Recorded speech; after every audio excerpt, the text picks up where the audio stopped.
Welcome on this spectacular day. I can't believe it. I was able to walk from over DeVos Center to this building without an overcoat on, so we have definitely, I think, made it through the winter. I welcome you on this beautiful day, and I want to begin by introducing myself, Gleaves Whitney, Director of the Hauenstein Center for Presidential Studies here at Grand Valley. And I want to ask a question. Why are we here? One of the things that I like to do is revisit what the purpose of the Hauenstein Center is every once in a while, and I've prepared a very brief statement. I've been reformulating it. I'd like to try this out on you. It all starts with a Grand Rapidian named Ralph Hauenstein, who inspires what we do at the Hauenstein Center. And consistent with Ralph's extraordinary legacy of leadership and service, the mission of the Hauenstein Center is to enrich our students' education in the liberal arts. It's to engage in the institution building that raises the profile of Grand Valley nationally. And third, it's to encourage civic engagement and informed discourse that makes common ground more possible in our communities. Now, that's a tough thing to achieve. So how do we do it? Well, in our dysfunctional, cynical world, we seek to rebuild confidence in our public institutions and in our public life. We are not a left-wing enclave. We are not a right-wing enclave. The headlines and the storylines of American history do not unfold in the extremes. The real action in American history happens in the middle. It's where the left and the right clash, and that's why the middle is actually such an exciting and interesting place to be. It's not the boring middle. It's where principled people learn to listen to diverse viewpoints, accommodate differences, engage in principled compromise, and cultivate the skill to create new possibilities in our communities. It is the only way our democratic institutions can work. So we're not trying to turn Democrats into Republicans or Republicans into Democrats. It would be educational malpractice to engage in such groupthink. We are aiming higher than that. The much more worthwhile goal is to cultivate intellectual diversity, to develop strong individuals who know their own minds and yet who have the courage to meet in the rough and tumble of the public square and there be able to work with others to create lasting value for our communities. It's what our founders did. It's what the people as part of the civil rights movement achieved. And it's what your generation is called on to do as well. Now, our democratic institutions are made to absorb conflict. Absorb conflict if the people participating in those institutions have the skill to deal with conflict. And that's where the Hauenstein Center comes in, and the Cook Leadership Academy and our Common Ground initiative. We see ourselves as outfitting talented young people for that robust marketplace of ideas and in the public square. And this is why we're delighted to sponsor the programs and the speakers that we do. Take today's program. I'll be having Singyi come up in just a moment to introduce today's speaker. But the Wheelhouse Talks are about finding capable leadership, some of the best leadership in our community, and bringing it to this forum so that you can learn from the outstanding individuals we've gotten to know. And today's speaker is certainly one of those outstanding individuals. So Singyi, if you'll please come up and introduce today's speaker, I'd appreciate it. Thank you.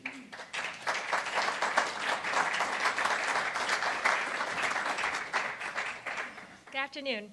Today I'll be introducing our speaker, Hilary Snell, and even though what I'm about to read is what he's probably most known for in the community, we of course know of Hilary and Mr. Snell as a mentor to us in the Cook Leadership Academy. Inquisitive and possessing a strong legal mind, Hilary Snell has long been a prominent member of the Grand Rapids community. A graduate of Colgate University and the University of Michigan Law School, Snell serves at Varnum, where he has been a managing partner. Over the years, Snell acquired valuable political experience in Washington, D.C. and in West Michigan as chairman of Gerald R. Ford's last campaign and as a congressional district chairman. In addition, Snell has been chairman of the board at Spectrum Health, Priority Health, and the Michigan Natural Resources Commission. He is currently the chair of the Hauenstein Center Advisory Cabinet. Snell will share his leadership perspective based on advising key institutions in our community. Please join me in welcoming Mr. Hilary Snell.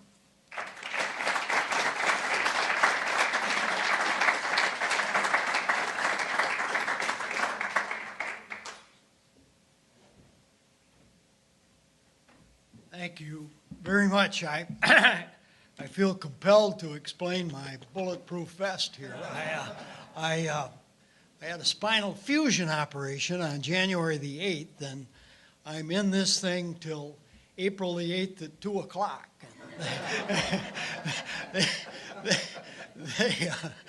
Believe me, I'm looking forward to it. And if nothing else, it's slowed me down a lot, and that's probably good. It probably was a good thing to do. I have a few disclaimers to make as I start. One is that I don't have anything original to say. I don't think I'm not sure I ever had anything original to say, but I certainly have spent a lot of years studying leadership and working at it, and all these principles and all of it came from other places and experience, and none of it's original. When Cleves and I were meeting in August about the advisory committee and the Hauenstein Center Advisory Committee, and talking about something that we thought ought to be done, we began to talk about how we could get the committee and the community into this particular idea. And it's at that point that he suggested to me that he'd like me to talk about how, from a leadership standpoint, you move from idea to execution. And it's pretty simple stuff, and it's not very exciting, but I agreed to do that because he asked me to do it, and I'm happy to do it. And I've had a lot of fun. Most of the things I have to say I hadn't really put together. I hadn't thought about. I just used them over the years, and it's been a good exercise for me to put them together.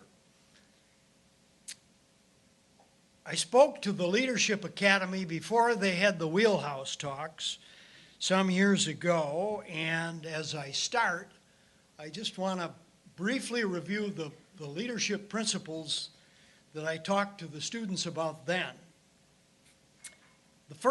Number one, the first thing you have to, if you want to be a leader, the first thing you have to do is to know yourself.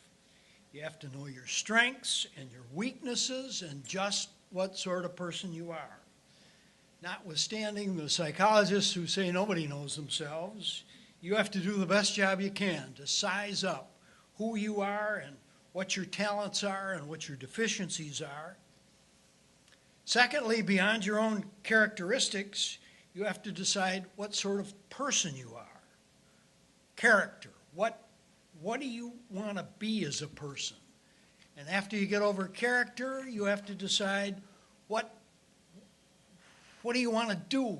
What do you want to achieve? What are your goals? The principles of being and doing. And knowing who you are is essentially molding your own character, because you examine it and figure out what you want to do. And you have to decide, when you talk about what you want to do, what contributions do you want to make? What do you want to achieve?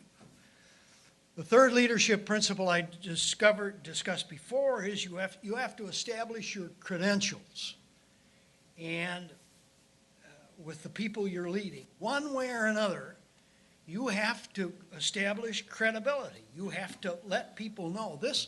I watched this, and I'm not sure I explained this correctly, but I watched this big time in the feminine movement. I watched when I was on the Natural Resource Commission, women were beginning to really assume major positions in the public arena, and they had to go in like men didn't seem to have to, and establish their credentials.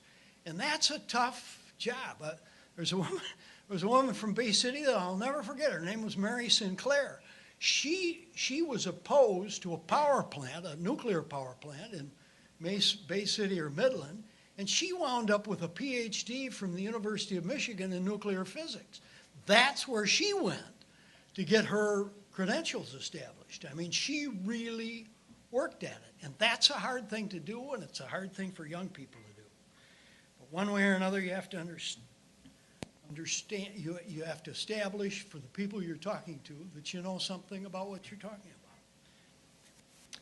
After you get through the self-analysis, then the fourth major principle I talked about, and we'll talk about again, is first understand, then be understood.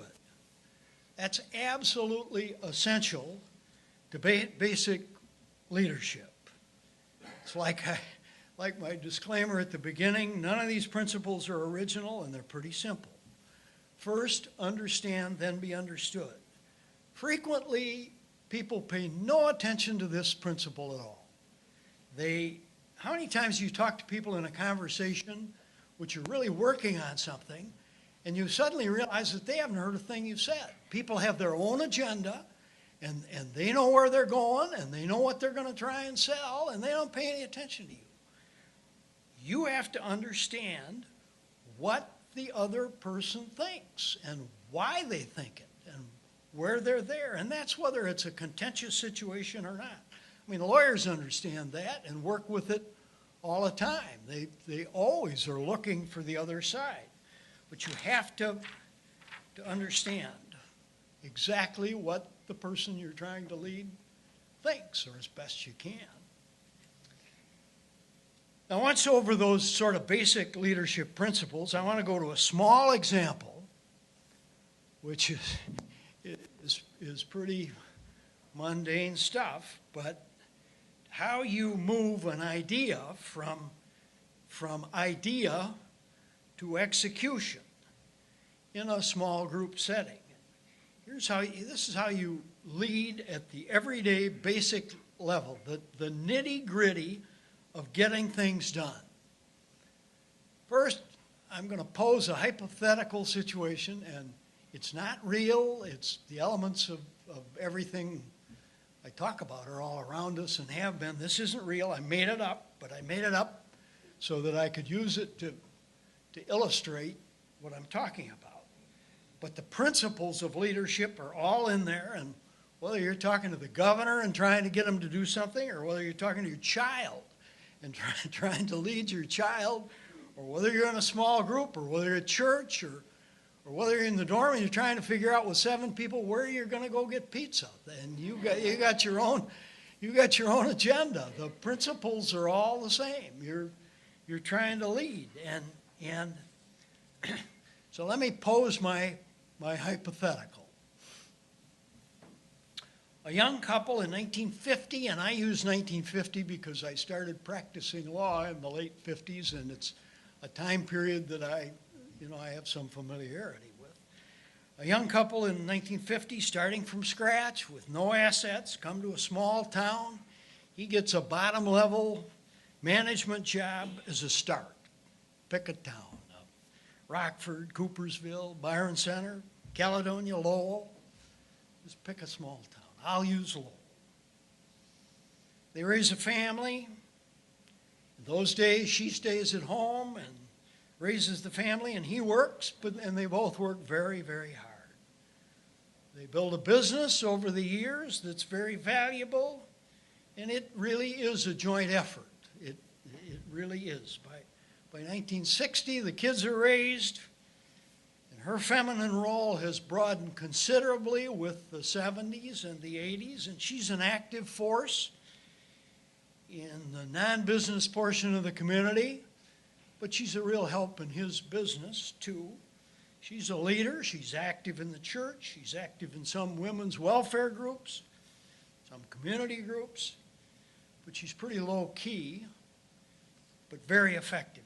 And they're proud by 1985 or 90 of what they've done. They've built a nice life, and they've done well doing it. And they know that this community has given them an opportunity, and they decide they'll give a lot of it back. So they organize a charitable foundation, and there are thousands, if not hundreds of thousands of them across America right now. they organize this charitable foundation, and they decide that their wealth will go to it at their deaths, or a part of their wealth. But they're not exactly sure what they want the foundation to do. And as they're living, 1,000 acres of undeveloped land near Lowell comes on the market, and it's a natural piece of land. It hasn't been touched, and they buy it, put it in the foundation, and they decide that it's consistent with the 70s and 80s that they're going to build a little nature center that the community can learn from and be educated from, and that's what they'll do. But they do a lot of other things too. They decide that they want the foundation to do more than that. And then they both die within a year. The foundation owns the land, and the foundation receives another $35 million in my hypothetical, and a broad community of citizens on a board that they put together that it has now got to implement it. And the board constructs the small nature center consistent with their desires and makes grants to the community. And they help the local YMCA, and they help the Boy Scouts and the Humane Society and the local theater and welfare type groups, and they pass out grants from this foundation, drug rehabilitation services. A community pool gets built, and they help with that. They just do a lot to help this community. There's one other fact that I think is relevant to this particular hypothetical, and that is, and it's consistent across the community is really appreciative. All you have to do is live in West Michigan, and you see that. The community is really appreciative of what this couple did. The founders get all sorts of heartfelt, they're gone, but heartfelt appreciation for what they did, and they should get a lot of credit. And people just recognize that they did a lot, and they're appreciated, and they're venerated, and it probably, it motivates all kinds of people around to do the same sort of thing. They say, you know, I got a lot out of this community. I'm going to give something back. I'm going to try. And the Grand Valley's Charitable Center will tell you that West Michigan is, I think, the leader in the country in that sort of thing. But it's a community good that they've done, and there's a goal there. And you wake up one morning, in my hypothetical, and you say, you know, I could help the founders a lot. I could help the community generally by encouraging what they did.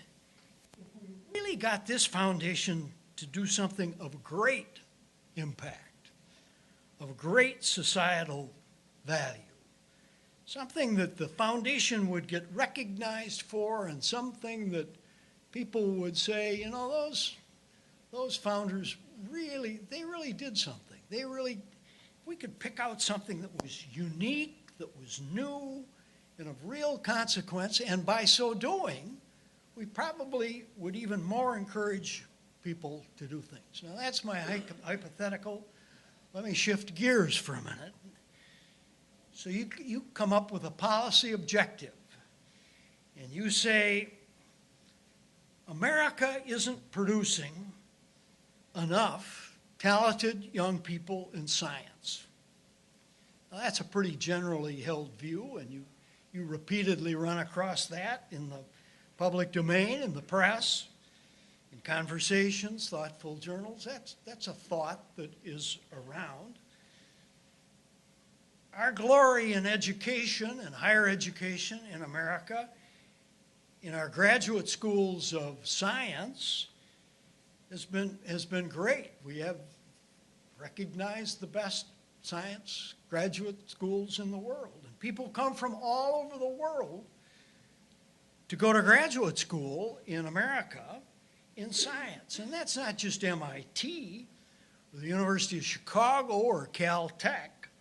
That's every place. That's all over colleges. We we do very, very well internationally in science, but we, at least it's perceived, we don't have enough young people who we get interested in doing it. And we don't have enough young people in the secondary school system and who decide to pursue a science career, and careers in physics, biochemistry, biology, nuclear science, many others like this. Maybe this foundation could tackle that at a local level. Maybe they could make a tiny step. And we here in Lowell have already got this little nature center. Maybe we could make it broader. There are millions of little achievements in basic science that nobody ever gets any credit for. But people who know science, and I'm sure that's most of you, know that they're out there, and those little advances that get made, little tiny advances, cumulatively become great societal advancements. And they start with some small, basic research. Some woman in Seattle splits a gene in a different way, and it winds up a tiny part, a very tiny part, of the rework of a gene that years later winds up in the cure of an obscure form of cancer. And there's thousands of those little advancements in that cure. That's impact, and that's impact coming right here from the grassroots in America. So while you want to do something for Lowell and you want to do something with your little foundation, you're not going to find the cure for cancer, but you might interest some young person in basic research who would make a major contribution that would have major impact, and then you would have done something. So you hit on the idea, couldn't we do that? Couldn't we find a way to get young people interested in basic research with our little nature center here?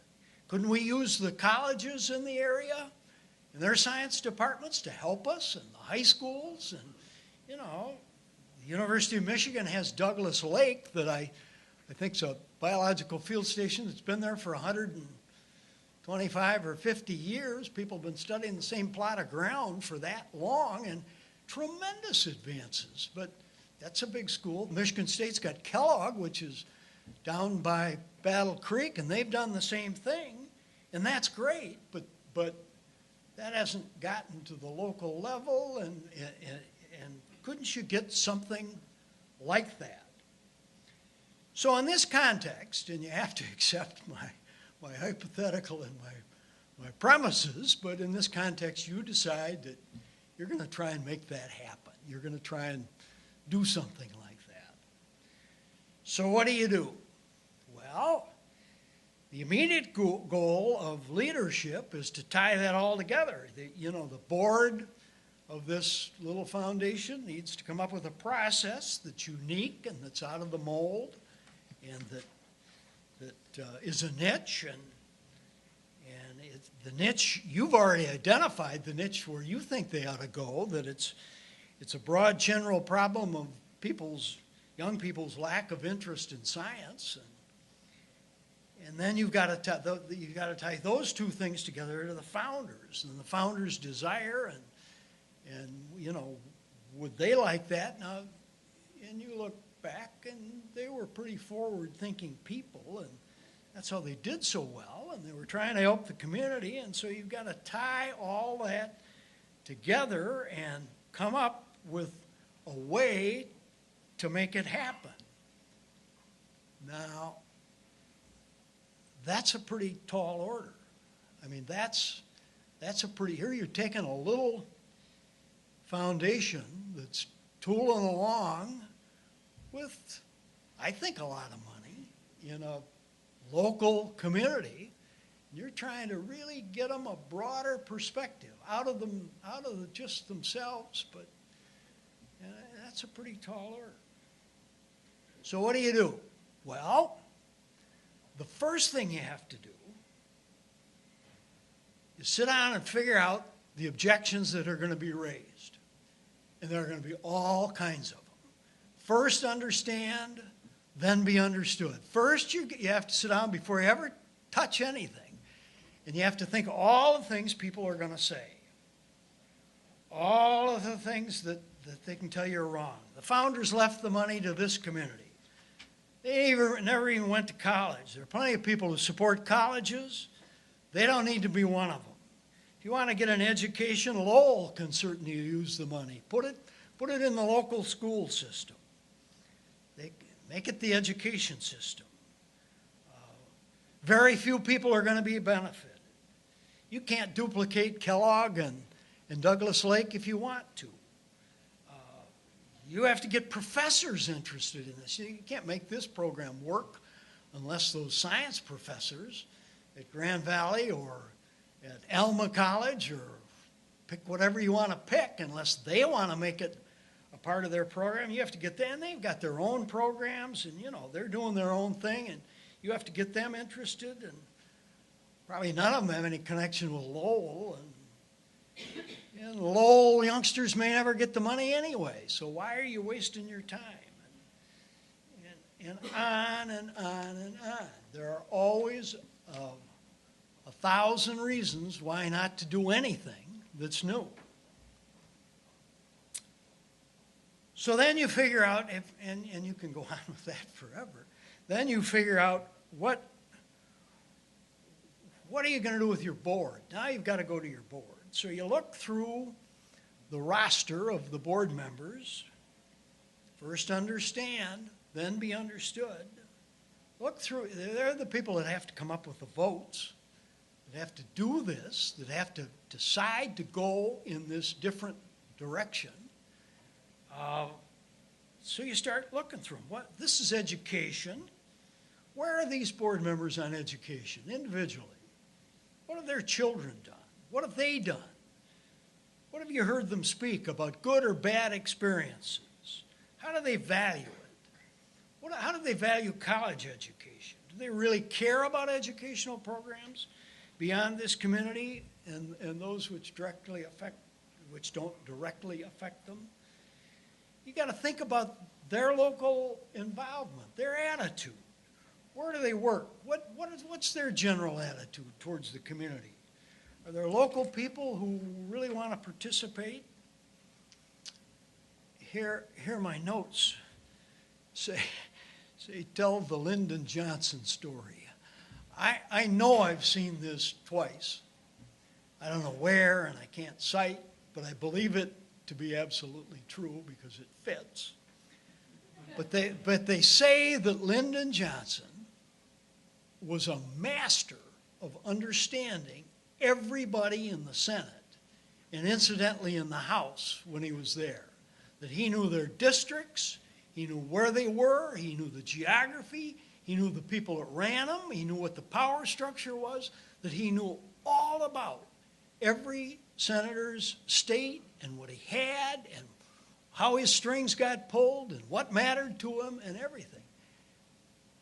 In my lifetime, Cleves probably can give me historically others, but there's never been anybody more effective at getting things done than Lyndon Johnson. He could produce the votes. Well, he did it by knowing these people, by knowing, in our case, this little board. What about health? Everybody's got health problems. This ties your basic science to health. Everybody's been affected by it one way or another. How does that fit? And you begin to concentrate on how you have to affect change, if you want to, and who the people are that you're dealing with.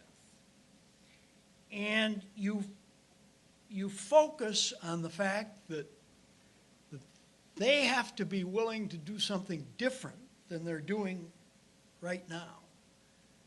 And they have to be willing to expand their horizons. And there's another element to this in terms of your leadership role. you don't really necessarily have to get them to buy your idea. In fact, there may be a better idea. You don't have to have a program necessarily that they buy. If you can get them thinking about process and thinking that maybe we do want to do something different, and yeah, I'm as a board member, I'm willing to talk about that. I'm willing to analyze that. That's a big step. That's a big step. If you can get them willing to do something different. Now, how open are they going to be to the idea? Who knows? If there are people who argue right away when you get in there and immediately raise issues about even setting up the process, then you just have to figure out how to deal with it. And that's where your homework has come in. But if they are open to process, then you can at least get established, we'll talk about this. And if you can get a timetable set, if you can get an agreement or a subcommittee or anything that you can get set to get something started. The point is that you have to make a move to get people to think about what you think is a good idea to change. Now, as you start this process, this is where I came up with, and I told Gleaves when he and I were talking about it, this I think is maybe the only original idea, and I'm sure it isn't original either, but it's the one, I never saw it anyplace else, and I learned it the hard way. The first meeting is the most important. The first meeting is the most important. To get an idea in a position where it'll be discussed, the first meeting is the most important. Because before anybody gets locked up or throws you out or dislikes your idea, if you can just get an open mind or a suggestion at the beginning, that's extremely important. And I believe that's true in most of the circumstances. Maybe you do have a dumb idea, and maybe it's going down the tube, but you gotta get, you gotta, don't you love it? Part of the language, you gotta. You have to get, you have to get the idea open to discussion. You have to convince, and honestly convince, that nobody's committed. Everybody will be heard. All we're talking about is airing a new approach. So you put yourself in a position where you somehow come up with a framework with your group that everybody can live with. If the first effort you make is that they'll go forward with thinking about it, then, as I call it, you've gotten the train on the track. And that's your goal, to get the train on the track. Once you got it on the track, then people will, if you've done it right, and if you got the right group, why people will be willing to do it and be willing to understand that maybe you'll help the community. And how fast it moves, what kind of barriers you face, how many times it has to stop to be determined, where you go, all those things are ahead of you if you're a leader, but at least you've got the train on the track. If you can only get a timetable, then you can go forward, and the point is you got to start, and from then on you lead. Now that really is the end of my discussion, and I told you it was pretty mundane, and there's not much to it, and it's pretty simple stuff, but that's the way you begin to move from idea to execution. From my standpoint, I've put the hypothetical, and you probably quarrel with the hypothetical, but I've tried to make it so you lay it out, and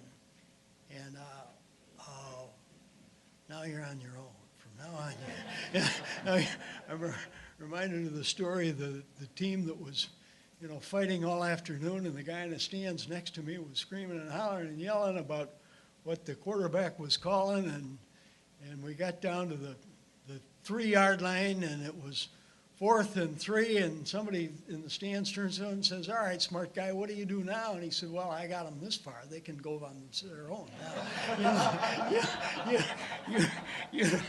Now you're on your own. Now I have 2 parenthetical thoughts to add to my thoughts. One's a negative thought, a negative principle. And that is, and I think, again, it's something everybody understands.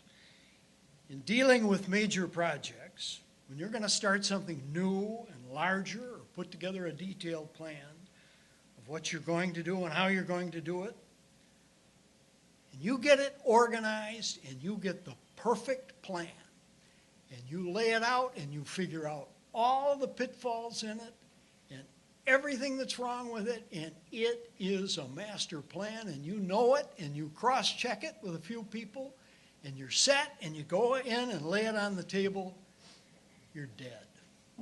People in the world, in this day and age, I think in America, they want to be part of things. They don't want to be told. For good reason. They all have ideas. They're independent people. With the old command and direct structure is around some places, but by and large it isn't. If you're going to get something going, then you have to go in. You can't go in with a plan that my little hypothetical, you may never end up with the science project. And you have to be open, and you have to really give the people that you're working with, we call it leading, you have to give them a stake. You have to give them something in it. You have to give them a part of it, or you're not going anyplace. I have one other,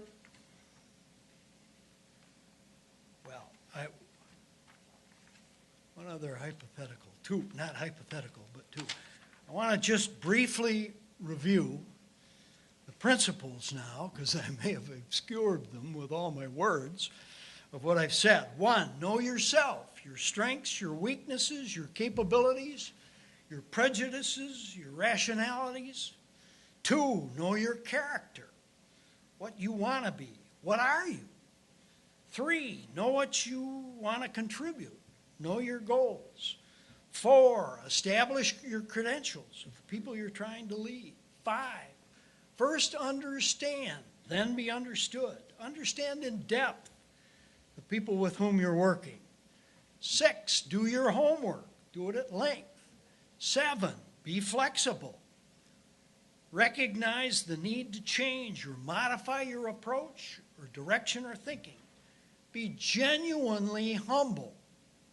And I really mean that. Be genuinely humble. You aren't a big deal. You don't have all the answers.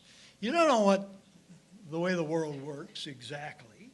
Recognize a better idea. Recognize it right off the bat. 8, begin with the end in mind.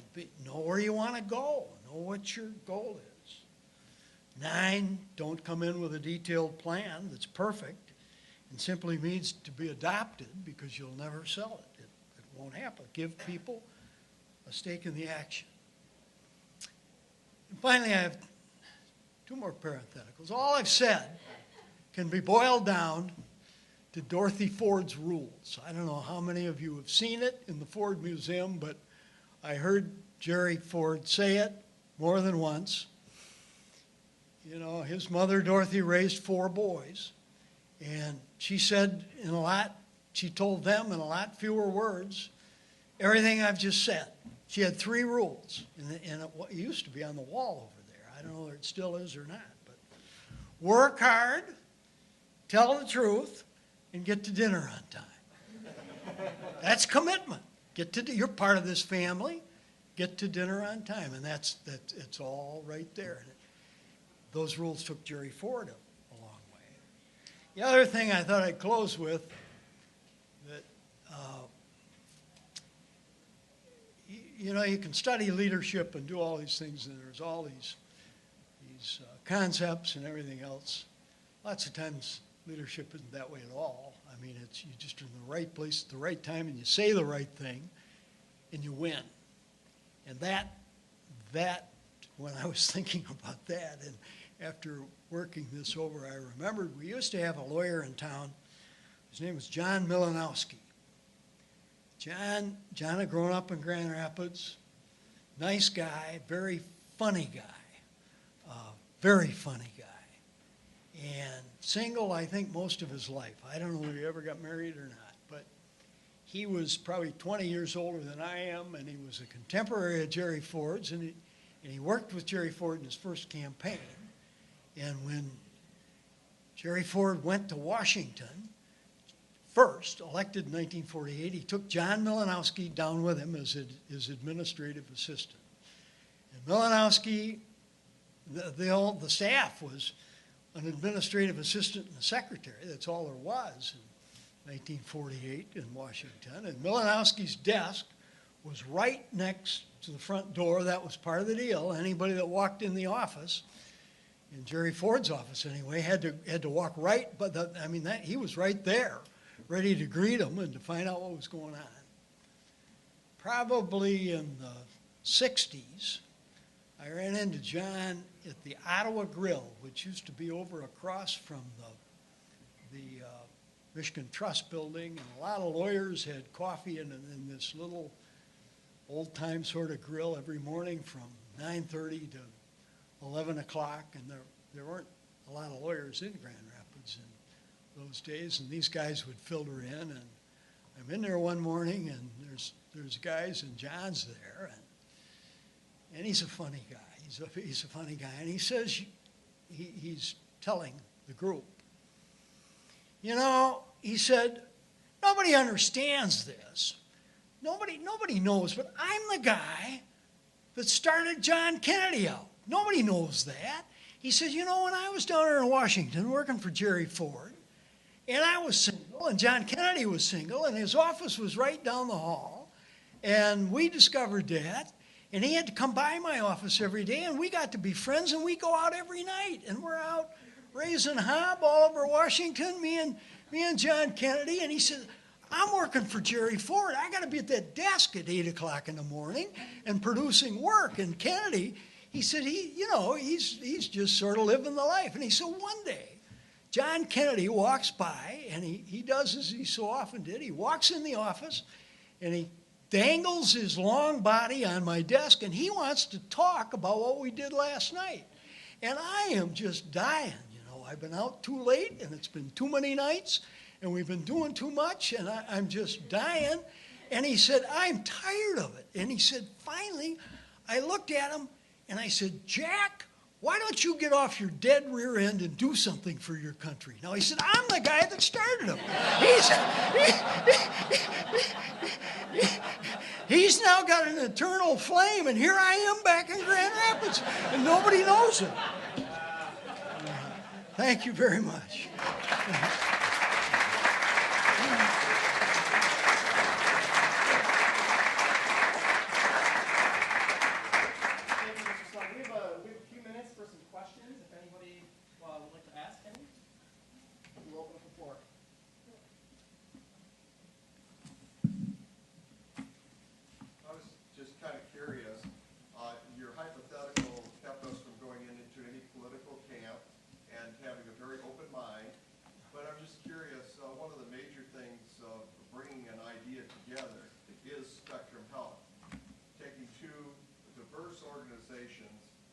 bringing them into one organization. I was just wondering, do you have any lessons that were learned in how to successfully blend those as it has been done? Do I have any specific lessons? Well, I think that one of the things I learned there, but I learned at other places too, was that organizations have distinct cultures, and when you start putting them together, you better understand the culture of each organization that you're dealing with. And Blodgett and Butterworth had different cultures that had to be put together, and that was a major task. I don't, probably the most major task. It wasn't any task at the board level, because the business people in the community wanted that to happen. And they were business leaders on both boards. But at the, when you got down into those organizations had competed for 100 years and strongly competed. And you had to put those cultures together. Doug's smiling over here. He knows a lot about it.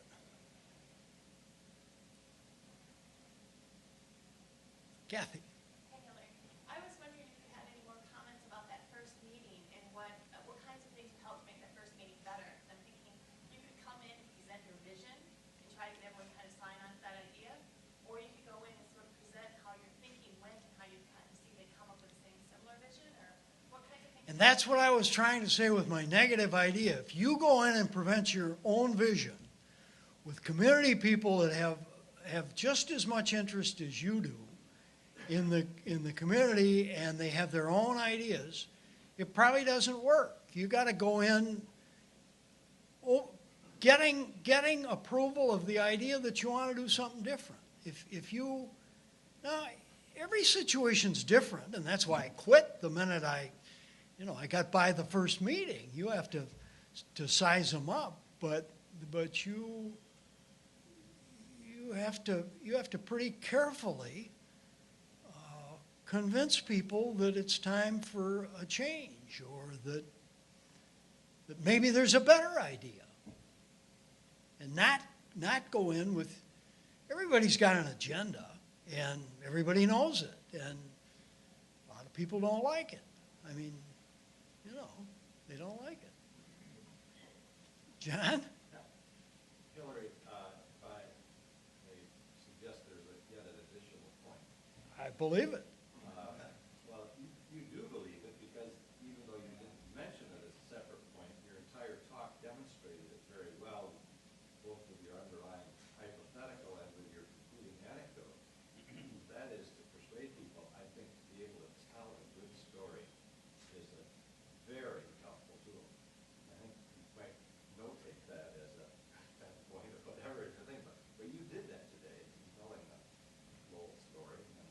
Well, you're nice to say that, John. There's a guy that wrote a book, Daniel Pink, in the last 10 years, the left brain, right brain, and a big part of the book is that storytelling is huge. I'm just not but I appreciate your saying that, but I'm not a storyteller. I never forgot John, but.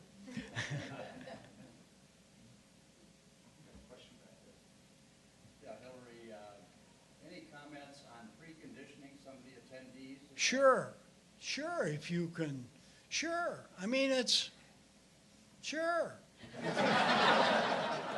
But you have to know what you're doing. The point, it almost sounds Machiavellian the way I say it, but the point is that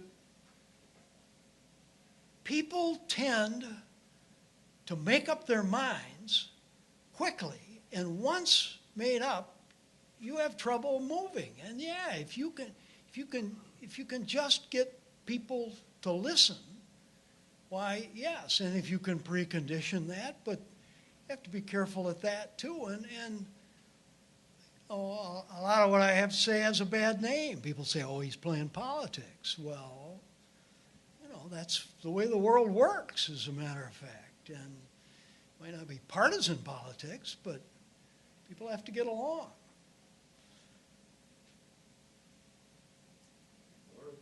Hi, Jim. Didn't see you there. The question I have for you is, you're off such a good start on who you are, what you're trying to do. How much of that can you attribute to Susie and Well, that's, Jim and I go back a long way. My mother was Jim's house mother at Michigan State when he was in college. And yeah, you know, my parents had a lot to do with my background and my interest in these things. And yeah, they did have a lot to do. And you're nice to mention that. As I've been writing this speech, I've been thinking about it a lot, as a matter of fact, and where I picked up these ideas.